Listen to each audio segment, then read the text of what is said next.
വാവാ സുരേഷ് നമുക്കെല്ലാം അറിയാവുന്നതുപോലെ ഇന്ന് ലോകത്ത് ഒരുപക്ഷെ ആരാധകരുള്ള ഈ കേരളത്തിലെ കലാകാരന്മാരെ എടുക്കുമ്പോൾ അതിൽ മുൻനിരയിലുള്ള ഏറ്റവും പ്രധാനപ്പെട്ട ഒരനുഗ്രഹീതമായ കലാകാരനായി വാവാ സുരേഷ് മാറിയിരിക്കുന്നു.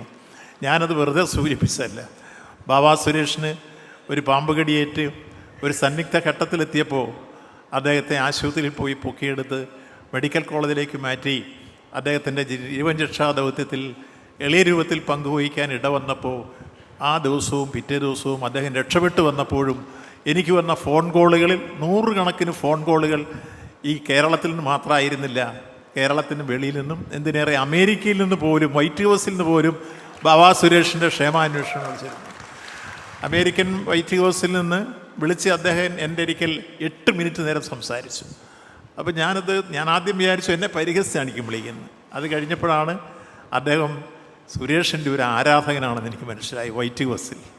അപ്പോൾ അദ്ദേഹം കുറേ കാലമായിട്ട് സുരേഷിനെ ഇങ്ങനെ കാണുകയാണ്, അദ്ദേഹത്തിൻ്റെ ഈ പ്രോഗ്രാം കാണുന്നു.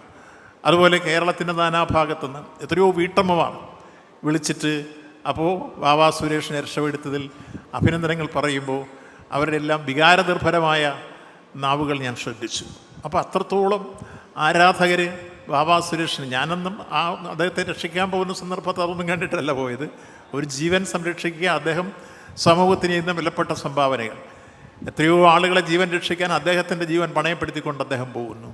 ആ വലിയ ദൗത്യം നിർവഹിച്ച് അദ്ദേഹത്തിന് കിട്ടുന്ന അംഗീകാരങ്ങളോ അദ്ദേഹത്തിന് കിട്ടുന്ന അവാർഡുകളോ, ഞാൻ ആ വീട്ടിൽ പോയിട്ടുണ്ട്, അദ്ദേഹത്തിന് കിട്ടുന്ന അവാർഡിൽ കിട്ടുന്ന സമ്പത്ത് അദ്ദേഹം സ്വന്തം ആവശ്യത്തിനല്ല ഉപയോഗിക്കുന്നത്, മറിച്ച് തൻ്റെ സമീപ പ്രദേശത്തുള്ള നിർധനരും നിരാലംബരും നിസ്സഹായരുമായ വിദ്യാർത്ഥികളെ പഠിപ്പിക്കാനാണ് അദ്ദേഹത്തിന് കിട്ടുന്ന ഈ സമ്പത്ത് അദ്ദേഹം വിനിയോഗിക്കുന്നത്.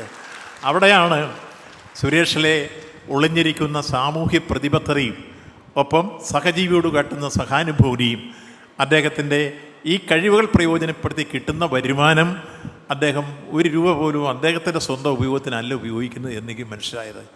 അത് മനസ്സിലാക്കിക്കൊണ്ട് തന്നെ ഞാൻ അദ്ദേഹത്തിൻ്റെ വീട്ടിൽ പോയി ഇടപെടുകയും അദ്ദേഹത്തിൻ്റെ ഭാവിയുമായി ബന്ധപ്പെട്ട പ്രശ്നങ്ങൾ ആലോചിക്കുകയും ഒക്കെ ചെയ്യുമ്പോൾ അദ്ദേഹം എപ്പോഴും ആ സ്വാർത്ഥതയെല്ലാം കൈവെടിഞ്ഞ് ഈ സമൂഹത്തിന് വേണ്ടി ഒരു സമർപ്പിത ജീവിതം എന്ന രൂപത്തിലാണ് അദ്ദേഹം സ്നേക്ക് മാസ്റ്ററായി തുടരുന്നത്. അദ്ദേഹത്തിൻ്റെ ആ രംഗത്തുള്ള വൈഭവം ഒരുപക്ഷെ പാമ്പുകളെക്കുറിച്ച് ഒരുപക്ഷെ വെറ്റിനറി ഡോക്ടർമാരും ആധുനിക കാലഘട്ടത്തിലെ വൈദ്യശാസ്ത്രവും ഒക്കെ വിശദീകരിക്കുന്നതിനേക്കാൾ എത്രയോ ഭാവനയോടെ, ധാരണയോടെ, ദിശാബോധത്തോടെ, അർത്ഥപൂർണമായി അതിൻ്റെ നാനാതരത്തിലുള്ള ശാസ്ത്രീയമായ വശങ്ങൾ ഉൾപ്പെടെ അപഗ്രഥിച്ച് ആ പാമ്പുകളെക്കുറിച്ചുള്ള ഇനങ്ങളും അതിൻ്റെ വളർച്ചയുടെ ഘട്ടവും അതിൻ്റെ പരിണാമവും അതിൻ്റെ വിഷപ്രയോഗങ്ങളും ഒക്കെ സംബന്ധിച്ച് അദ്ദേഹം വിശദീകരിക്കുന്നു. അവിടെ ഞാൻ കാണുന്നത് അദ്ദേഹത്തിൽ അടങ്ങിയിരിക്കുന്ന ആ രംഗത്തെ അനുഭവസമ്പത്തിൽ നിന്ന് ആർജിച്ച പാമ്പുകളെക്കുറിച്ചുള്ള പഠനവും ഗവേഷണവും അനുഭവസമ്പത്തിൽ നിന്ന് ഉയർന്ന അദ്ദേഹത്തിൻ്റെ അഭിപ്രായങ്ങളുമെല്ലാം അദ്ദേഹത്തെ വേണമെങ്കിൽ ഈ മേഖലയിൽ ഗവേഷണം നടക്കുന്ന ഒരു യൂണിവേഴ്സിറ്റിയുടെ ഒരുപക്ഷെ റിസർച്ച് നടത്തുന്ന പ്രൊഫസറായി ഡോക്ടറേറ്റ് നൽകാവുന്നയാളാണ് ശ്രീ വാവാ സുരേഷ് എന്നാണ് എനിക്ക് തോന്നുന്നത്.